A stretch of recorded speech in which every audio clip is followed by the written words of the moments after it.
Welcome to the first episode of the Mavericks podcast. Join us as we take a dive into the life of a 26-year software engineer for a medical software company, as well as learning a little bit about myself in the process.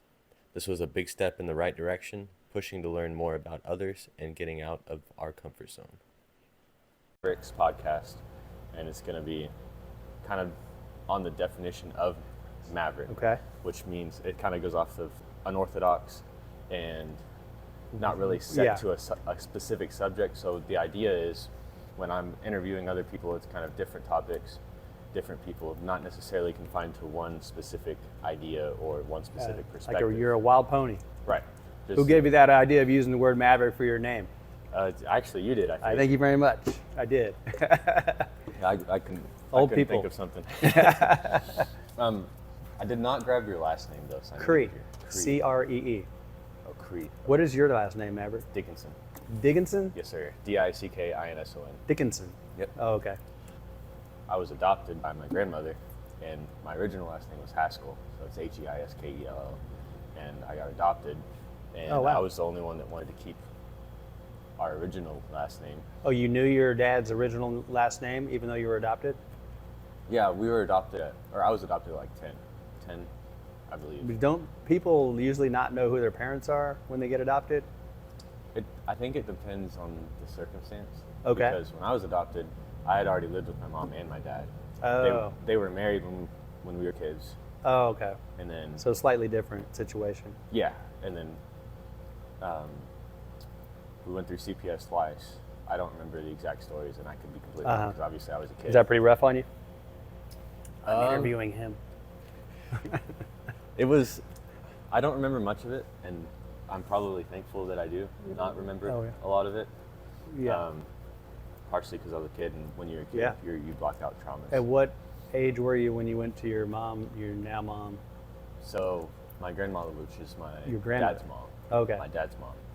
I moved in with her, or not moved in, but I don't know what the process was, but they Yeah. put us with her, I think, around when I was 10. 10. Okay. Yeah, so from the point I was 10 to the point of me graduating, I was with her. Oh, wow. And Were you living in Kingsland? no, I was actually in Pampa, near Amarillo. Pampa. Pampa? Yeah, Oh. near Amarillo, Texas. Oh, okay. So up north. Oh, Been okay. in Texas my whole life. Okay. I won't touch too much on that. That's probably for a different topic for a different day. I just got to get to know who I'm talking to at first, Maverick. Okay, now I know a lot more. Okay. Let's see. Where do you come from? Like, how was your? Where do I come from? My How- dad moved around a lot because he worked for IBM. What's I've been IBM? moved. IBM, business machines, international business machines. They make computers and everything. Okay. IBM.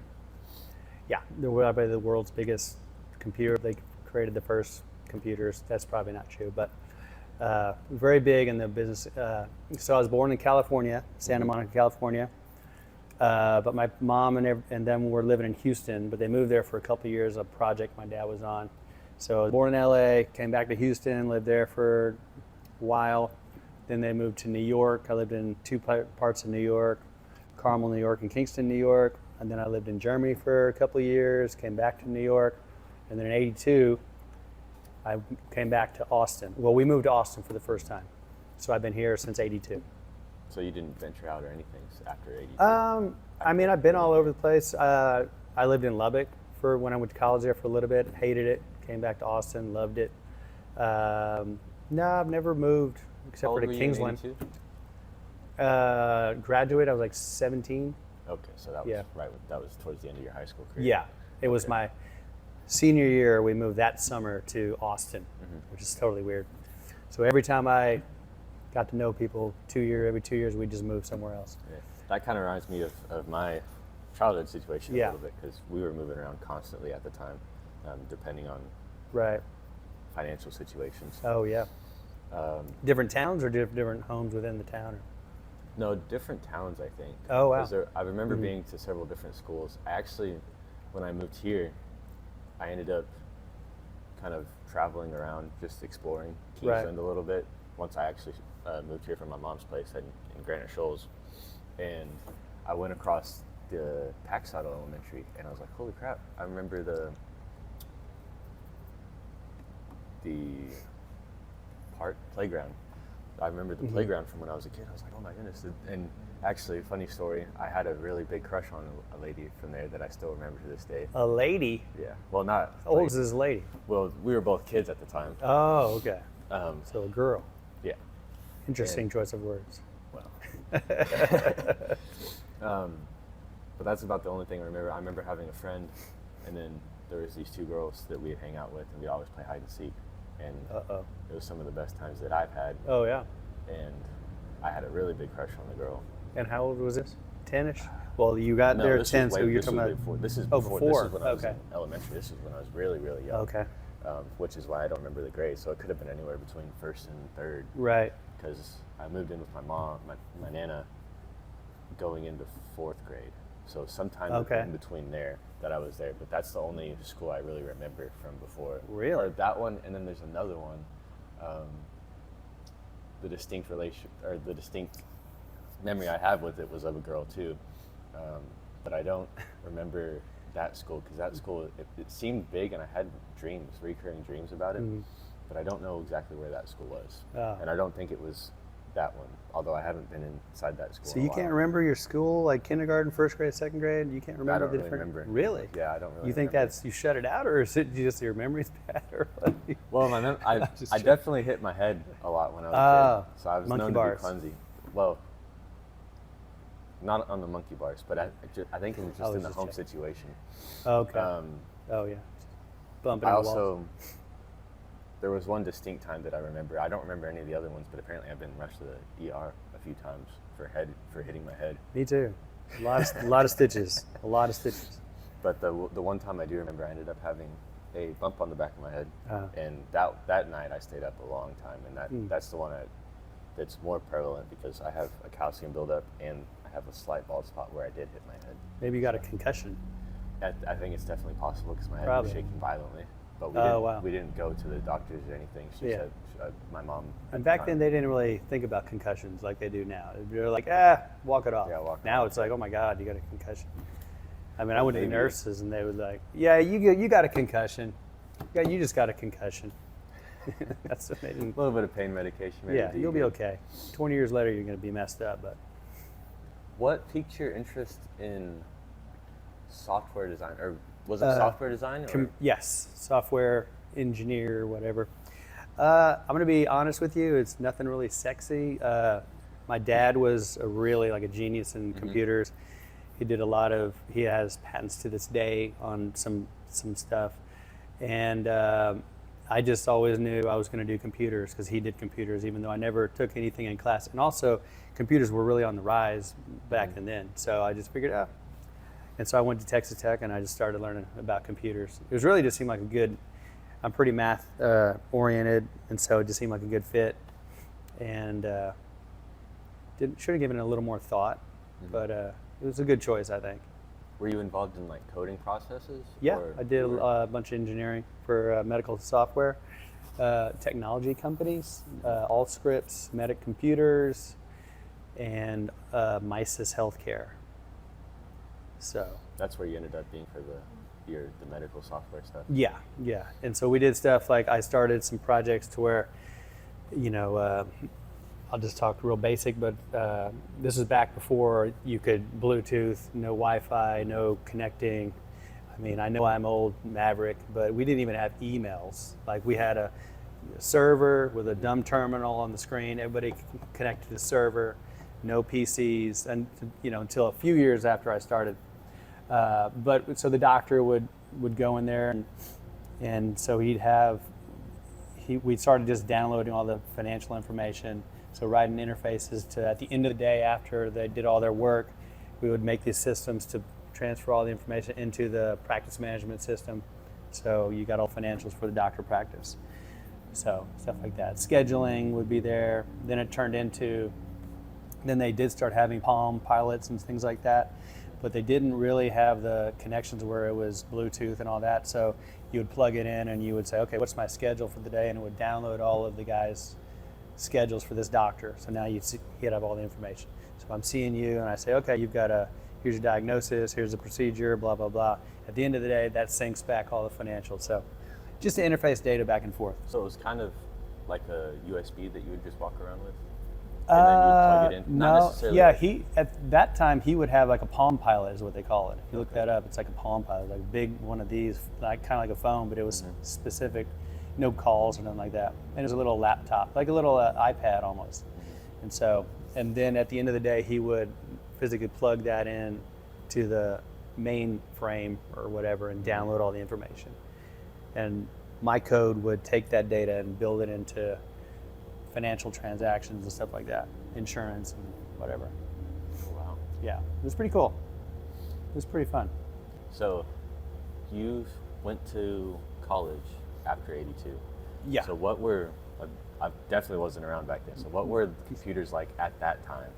I didn't do Fortran, but the year before was the last year they do Fortran, and what that means is like you put those punch cards, like so you would write your program to do whatever, and it would punch out a series of cards, and then you stick the cards in the machine, and it reads them. I mean, doesn't that sound pretty damn old? Yeah.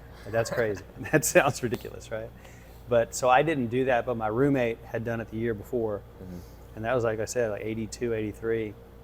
Well, the main difference was really, the connectivity and like no real-time transactions. Yeah. And back then, all the doctors still had all their files in the lobby, physical hard files sitting there. So there's really didn't have it on computers. They're one of the last groups to change over electronically because they're making all the money. They're set in their ways. So.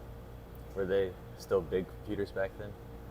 Or did they have them shrunk down? We did Unix and AIX mainframes. They were pretty big, but no. I mean, it probably couldn't even do what this does. And they were, they were pretty big. I mean, I remember when Houston, I went to my dad into IBM, and I went to see my dad's office, and he had those machines. They were as tall as the ceiling. They had the floor was this high above, so it's all air conditioned, so it would pump in cold air. The whole room is as big as this room, probably bigger. And the machines are just sitting on this air-conditioned environment, and they had the reel-to-reel tapes spinning, so just like the Jetsons type stuff.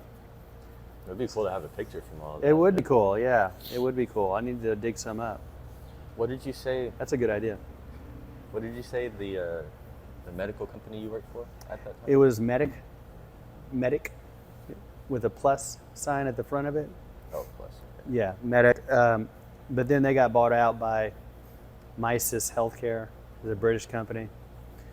And it was really the same company for 26 years. And then they got bought out by Allscripts, which is still in existence in North Carolina, in Boston. And I think they have a bunch of different offices, so. When you started, Very rewarding. what was your starting position, kind of, and then what was the steps that you made to work up towards? Yeah. So when I first started, college was didn't teach me anything. I mean, it taught you some of the basics of math and stuff like that, but in the real world, just saying, hey, go in and fix this code. I was completely overwhelmed. I worked till midnight all the time. But I would start fixing basic bugs in the code, and then I was getting familiar with the code. But then I joined a group called Conversions. So whenever we would sell our software to a new doctor, we would take all their data and then put it into our formats, into a meta computer system. See what I mean? You know what I'm saying? So like we have a system we're selling them, but all the data has to be in our formats. Like if you go to another software application, they've got all their data formats. So you got to move this stuff into this format. So kind of like a mini cloud, maybe? Like where everyone puts all of their stuff to store? It's actually on hard drives. It wasn't on a cloud. So they would have it on their physical hard drive. Okay. So they didn't have cloud like that, like you're saying. We did start that back then. I guess it kind of is a cloud like that because we would have our data servers, and then they would just connect. Ultimately, they were able to connect. But it was like not necessarily in the cloud, but kind of this is a place where you go to store all of your other information, and it becomes a big database of just a lot of information from different doctors, I would say. Yeah. Okay. Yeah, their entire data was on here, and this was back in like this Wild West. This is not going to be an interesting story unless you're into computers, but I was, they have checks and procedures so you can't do things like this, but one time I was working on a problem that this doctor's office was having, and they do a backup at night. So everything that they do during the day gets backed up. So the next day they always have a current day. Well, it was in the middle of the day, about 2 o'clock in the afternoon, it was so cumbersome to move around these files. I mean, you had to write this script to move just 2 data files. It was insane. And I did it backwards, and I deleted all of their patient information. You can edit this out if it's not interesting. But in the middle of the day, I did like that, and I go, and I knew immediately I had just deleted all their data. So whatever their whole practice did that whole day was gone. Like, it's gone. And I had to make that phone call. And I said, hey, I just deleted all your patient data.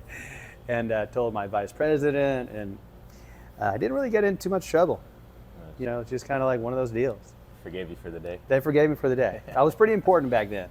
They needed me. But anyway, the reason I'm saying it is just because you really couldn't do that kind of stuff these days. There's checks and procedures. They wouldn't let a Yahoo go in there and just delete all their stuff. So it's changed quite a bit. Yeah, well, it was an accident on your part. So it was an accident. You're going in making scripts. Were you like the main guy making scripts and all and procedures? Yeah, on this project I was, yeah. Mm-hmm. But I mean, you will get fired in some companies for that, doing something like that, you know. So, but jobs were plentiful back then. It was the 80s and 90s. So I mean, software jobs were everywhere. This is before outsourcing, where they outsource everything to India and Ukraine and wherever. Right. So that was back when we had job security. Did you eventually move up into like a higher rank at a company, or? I did. I was. They always wanted me to move to Raleigh or Boston to become a director or whatever. I never wanted to. I like managing projects and not people, and then I don't like the higher up stuff. So the highest level you could be was principal engineer, and that's what I became as a principal engineer. So yeah, there's like many different, 8 different, I don't know. You know, you start off as an engineer, senior engineer. There's like probably 8 other levels to get to principal engineer. So, but yeah, I did move up. How long did it take you to get all the way up to that point? Probably 20 years. 20 years. 20 wow. years, yeah. And you said, did you retire from this job?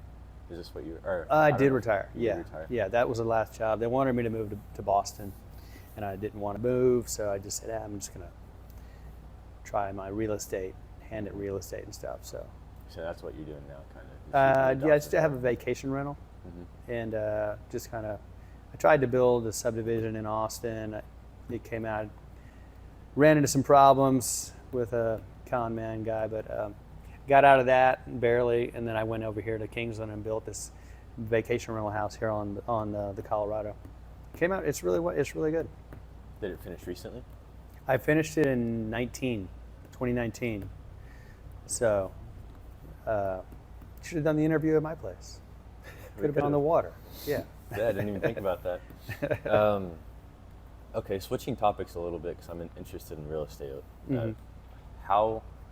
What was your mindset when you first decided to start doing that? Mindset? Okay. Yeah. Well, I had one of my best friends, Rusty Johnson and Wendy Johnson. They live out here, and they've been doing vacation rentals they stopped doing vacation rentals now. That's how long they've been doing it. But back then, you know, he had a really awesome job, and so did she, but they just kind of slowed it down and wanted to do vacation rentals. So they're making a lot of money. And I wanted to get out of the hustle and bustle of this corporate life. And I always saw, for 10 years, I planned getting out here. So my mindset was just to build this house and have a job making a decent amount of money, you know, so that I could have more time and, you know, and not have to be dependent upon a 9-to-5 job. And it definitely was more than 9 to 5. It was like 6 to 9, really. But the market took off, and it far exceeded my expectations. So it really worked out well. You know, probably, especially right after COVID, when all the people, everyone started moving down here. So it probably really helped the market. COVID really was bad for a lot of people, but for me, it was been fantastic. I never even got COVID, and the business went crazy because everybody had all this money that the government was giving them, and so they're all spending it like crazy. So our business was crazy. And this was real estate business? That was still vacation rental. Oh, still vacation rental. Yeah. Was it just one property that you I just had one property. I was going to do more properties. I thought I was going to end up doing more, but prices have gone so crazy. What I built my entire house for, just the dirt costs that much now. Like everything, the driveway, the house, the swimming pool, boat dock, everything I paid to do that, I'd have to spend that much money just for a piece of dirt. The same, actually half the amount of dirt. So prices have gone, it's a little risky for me. So to get more. I might do something a little smaller, but well, is the market going down? I've been hearing stuff about the market going down a little bit, but I'm not sure if that's actually truthful. I mean, we are like they say soft recession, but unemployment today they're saying, or inflation is down. They're saying they're going to lower interest rates in next month, which is going to be huge. That's what's keeping everybody from investing because they're just waiting. Yeah, and people have their house. They can't sell it because then they got to go buy another house, and you can only get half the amount of house over the interest rates so high. People are locked in at 3.5% interest. You can't afford. Nobody wants to let go of 3.5% interest. Right. So because you're going to get half the house. You know what I mean? So I think hopefully it'll get better. See, real estate's an interesting topic for me because I looked into it several years back. Obviously, I don't have any sort of capital to be even thinking about it. You're only 21. Now. Yeah, right. You got to start somewhere. So I had talked to some kids about maybe teaming up and doing it. Never worked out. Everyone, I seem to be the action taker out of any friend group I've ever been. So yeah, be careful partnering with people. Right. So any idea that I've ever had in every, but even this podcast, I mean, I've had people mention doing things, mentioning wanting to do things, mentioning wanting to start a business, become business partners, stuff like that. It seems to me like the only person that ever takes action on any of those thoughts processes has been me, and kind of leads to a little bit of a lonely spot for me. But at the same time, I've met so many cool people. I've met and had so many long conversations. I'm doing this podcast now, which I'm super stoked for because I'm going to be able to meet and talk to and really hear the perspectives of so many different people as long as I keep putting myself out there and keep trying to talk to people. Yeah, that's cool. So it's a super exciting path that I'm on, I guess awesome. I could say. Yeah. Also, I just enrolled into that Peterson Academy stuff. You did? I did today. Are you, now explain what the you're in the school. Right. Are you It starts on a degree program? Are you already on a path? Or just like? On the 21st it comes out and complete. And well, I think it's the beta. But on the 21st it comes out, and then I'm going to be able to get on and look at it. On August 21st? Yeah, August 21st. What comes out? The actual school itself. Oh, that's when it opens? It's when it's available. Oh, wow. So I got in early, so I pre-enrolled, and oh, cool. so I got a little bit cheaper, and then I'll have better access to things. But it's supposed to start with 18 courses, 18 8-hour courses, and so everybody there's only one path, like 18 8-hour classes, like you have access to any class that you want. Basically, you don't have a specific path that you have to follow, and you do it all in your own time. So there's not a specific way. It's not like you have to do this, or say, put it in perspective of college. You don't have to do the basics, right? Undergrad, quote unquote basics, and then go into a lesser but more advanced, and then working up all the way to a PhD. You can start wherever you want, take these courses. So say he has one class that I'm definitely taking, I'm probably going to take first, is the thoughts of Nietzsche, or I don't know what it's necessarily called, but it's about Nietzsche, and it's about thoughts of what? Nietzsche. Oh, Nietzsche, yeah. And it's Jordan Peterson. That's his class, the one that I saw that he's teaching. So I want to start with that one, and then maybe branch off to the other ones. And I think it said something about having nutrition courses on there and fitness courses, which will probably be some of the last ones that I get to, considering I'm already in the space of fitness and nutrition. Right. Because I do work with clients, and then I also work around nutrition and do my own kind of research on nutrition already. So it'll probably be some of the last ones I get to. But the ones that I'm really interested in are the psychological based. There's the neuroscience one. I'm definitely going to look into that one because that one's very interesting to me. And then kind of work my way around to which one's more interesting and which one's less interesting, and then just probably have fun with it. Is there like a degree at the end of the day, or are you just kind of gaining information, or which is cool? For me, the purpose of me taking it, I don't care about the certification that you do get after it, at the the end of it. I just want to learn more. And For sure. That's completely my drive. Yeah, it sounds pretty interesting. Yeah, he's awesome. How much are the classes? It's after pre-enrollment. Pre-enrollment right now, it's $449 a year. So it's significantly cheaper than going to, say, an online degree or a degree in person, which is what the goal was, to make it affordable for anyone to get in, and it teaches you practical skills that you can actually use in real life, instead of, some people that may not be going towards the mathematical route or the science route. English, history, or right. Well, so history is kind of practical. Yeah. So it kind of takes that out of it, and then it puts you in these practical situations where fitness, nutrition, psychological stuff, those are definitely going to help you, because it helps you build practical skills that, not transpose, but they're useful and compound exponentially across the entirety of your life, the entire areas of your life that you go into. So, what are you going to do with Nietzsche? How's that going to help you practical in your life? That one, I think. It could. I think it's just going to help me understand the mind's a deeper understanding. Deeper thinking. Right. Yeah. Because he's considered one of the greater thinkers, and he has plenty of books out.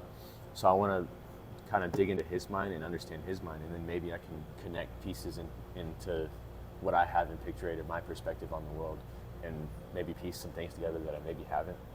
And then also like the neuroscience and the other psychology courses that I could take. I'm interested to see what I can learn from them and what I can piece together in kind of the spider web that I have in my mind of my understanding of things, and see what I can increase or maybe even completely new parts that I can learn and then add to it. So it's kind of... So you're wide open. You're not really looking for a certain thing. You're just like hoping to get a broader perspective. Yeah, and I would say my perspective, or the way that I think, the entire interest that I would say is just humans. It's people and how they think and how they react to different things. So in the short phrase, you could probably categorize me as some sort of social psychologist. Obviously, I'm not, I don't have a PhD in it. I don't have any sort of certificate that says it. But the way that I understand how my mind works, I fit very clearly into that category in my own understanding anyways. Yeah. Maybe it changes over time, because that's just how the more I piece things together, the more it'll develop, and then maybe there is some other pathway that opens up that I'm more interested in. But as of right now, the way that I piece things together and the way that I understand and observe other people's actions and my own, I have a deep interest in understanding why people make certain decisions about different things, and also kind of predicting what people are going to do in certain situations. So it's a lot of correlation that I've made over the years of listening to people, watching people, and maybe even slightly interfering and kind of inputting my own input in some meddling. I think they call that meddling. Not in you a like bad to meddle way. with people? What's going on? Not in a bad way, but just to see. Wait, you're supposed to be objective. If you're a psychologist, you're meddling here. You admitted it. Doesn't sound right. I try not to interfere with the natural course of things, because I have found out the more I try to interfere with things, the when you more... say interfere, for your own gain? I'd never try and do like things for for my own dates or gains. something like that? Or No. When I impose on someone's life in a way that maybe seems intrusive, I guess. Okay. So like, I found when I feel like I'm right about a subject and someone's lost, then if I tell them directly what the answer is, they don't listen. But if I can help them understand in their own way and help them put the pieces together in their own mind, then it seems to help them a significant amount more. than it otherwise would have if I was to just come up to you and be like, hey, that's wrong, and this Right. is the reason it's wrong. Yeah. So it'd be better if you fixed it. Sure. 'Cause in most situations, no one listens, and I'm speaking from in that sense from personal experience of helping my ex, or Yeah. trying to help my ex, trying to help some friends in my friend group. Yeah. And it always seems like if I take the direct path of saying, hey, this is wrong and this is why, it seems like they Is don't. that how it is with you? If I tell you what you're doing wrong, you're not going to listen? Well, if someone tells me what I'm doing wrong, Right. I try and understand what they're coming from, Yeah. and see why they think it's wrong, and if it makes sense in this whole spider web of information that I have in my head, Yeah. then I'll analyze it. I'll sit there and analyze it. I do a lot of writing, so I'll probably write about You it. do? I do. That Like a backpack- journal? Yeah, the backpack I walk around with. It's I wish I had done that. No, seriously, I wish I had kept a journal. That's Well, a good thing. It's I mean, and I categorize very specifically. It's like this one's specifically for podcasts. Yeah. I walk around with 12 journals in my backpack. Oh, you told me that. Yeah. So, and it's all around different subjects. So one is critical thinking, one is gene mutations, which is what I'm looking into right now. Are you serious? This one's podcast. Gene I have business mutations, stuff. no. But it's how my mind works, because if I don't do it that way, I get overwhelmed and I freeze. So that's why I bought so many notebooks. Yeah. And I have 3 that I'm not using, that aren't labeled, and they're just You need an waiting for something iPad. else. Well, that computer that I have, Yeah. it turns Right. into a laptop, or it's a laptop. It turns Right. into a tablet, and I Yeah, can yeah. write on it. And I There you actually go. have 3 or 4 journals, or folders that are specific to different Right. things. Like I have one for church, which when I'm at church, if I have anything that I want to write down, that's where I write it down. Oh, okay. And I don't pull out one of these because it's just Right. It's well, it tends to be a little darker in the church room because Right. You need the light. preaching. There, yeah. So I can just get out the tablet, or I can turn it into a tablet, and then I Aren't can you start supposed to be writing. paying attention to the preaching? Isn't that Well, why you're there? I'm paying attention, but when, like for example, last attention. night while I was there was a message, and I put some. He said something about Jesus and Something about talking- Jesus. Yeah, I don't remember. You the might have exact missed thing. the most important part of your life because you're on your notepad. No, I brought it out Something after. about Jesus. He said something, and I was like, okay, don't forget what he just said. And then as I was getting, because I was trying to hurry up and get my computer out so I could write it down. And then as soon as I got it down, or got it out and got to the page where I could write, I was like, crap, I forgot what he said. So I just said, he said something about Jesus and the truth, and I put that in like little dashes so I would Yeah. remember it. And then I went on a whole tangent because something, in this case, what we were talking about, spiderweb, something clicked all of a sudden in this spider web, and something kind of added to it, and I was like, oh my goodness, this is like a light bulb. Literally, it just connected and made sense. And then I went on a whole tangent to it. I can actually get it out and have you read it if you want, but it was a interesting thing that I put together because as I was thinking about the truth in relation to reality. And Do you smoke weed? I do not. I've never done any sort of Man, you recreational. should probably try that. Sounds like you'd be coming up with some really good ideas. And maybe, but You I wouldn't stray remember away from anything, that stuff. You'd be like, man, I solved everything, but I forgot it. But I might as well get it out since we're here, and we'll probably finish up with it. Who's the old ripped guy? That's you. Oh, shit. That's the best way because I have a. That's like a compliment, old ripped. All right, I'll take it. Because there's a guy in my phone also named John. I've come across John a lot who? of Johns. Oh, I thought you said also named John. Yeah, Oh, his name is John. Yeah. It's a And- common name, biblical. And then, yeah, speaking of that, yesterday I talked to him before, but his name was also Don. And I was like, oh my goodness, I have just 3 Johns that I already know, 2 in the gym. Okay, let's see.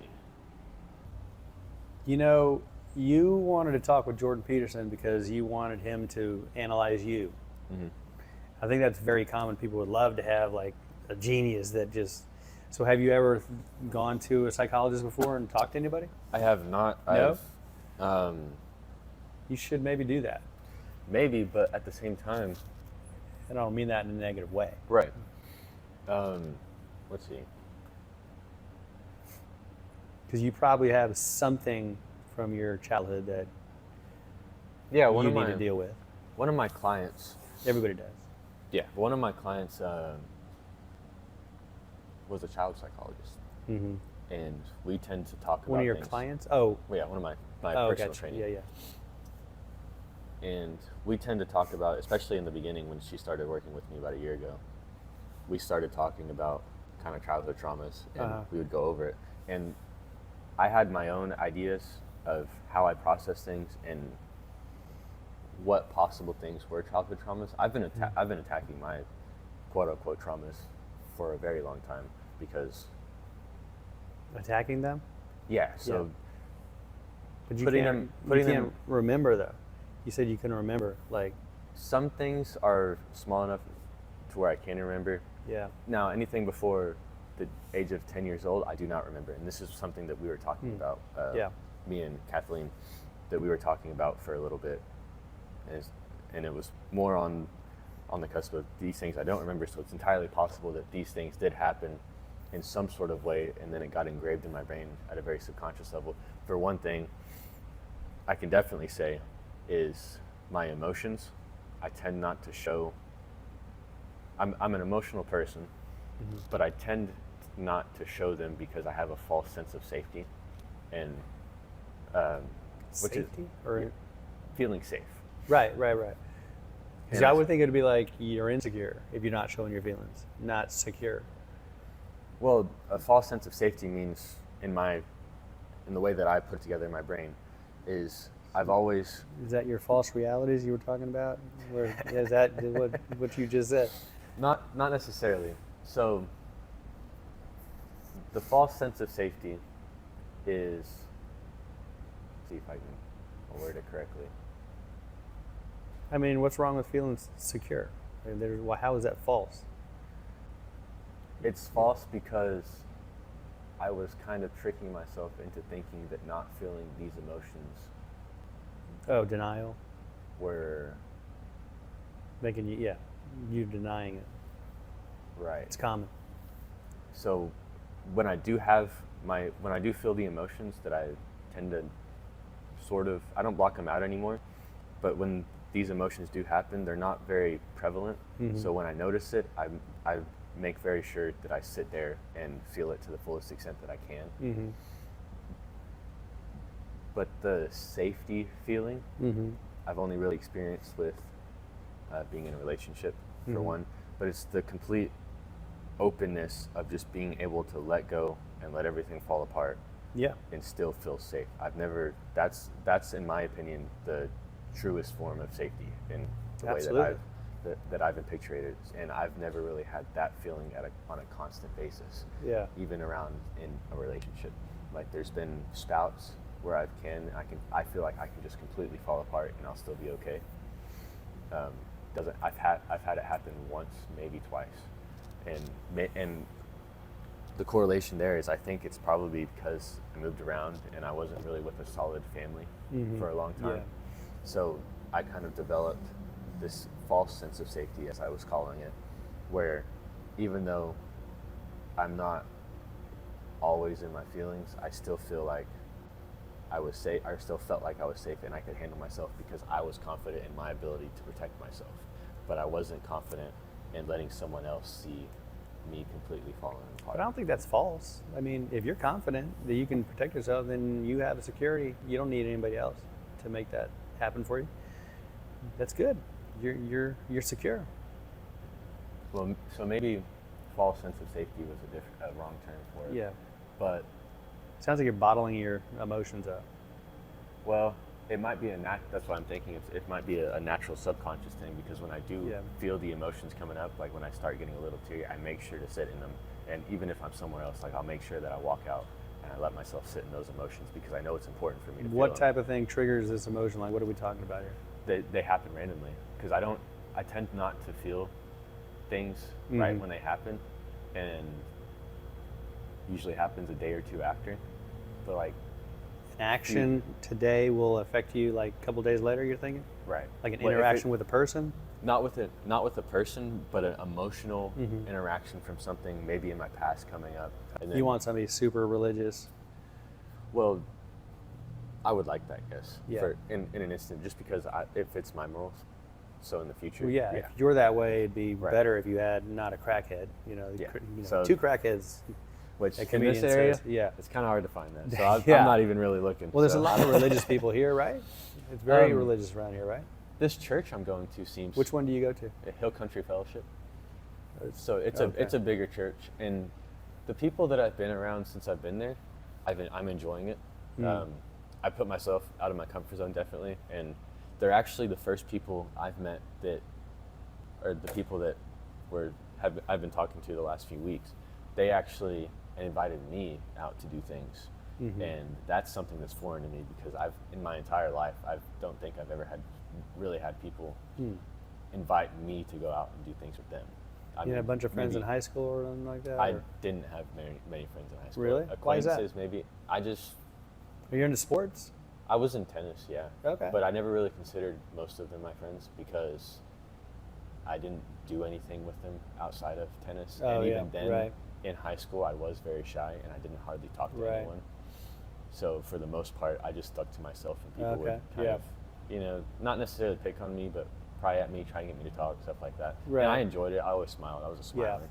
But Yeah, you're a quiet guy, man. Like, I've known you for like a year and a half, and it's like you never said one word, and now you can't shut up. It's like, dude, I'm just joking. But, once I got you talking, I think it was because I mentioned Jordan Peterson when I was over there doing curls, and then Yeah, it you might have started, been. and so now it's been like nonstop. But you are hard to talk to, at first.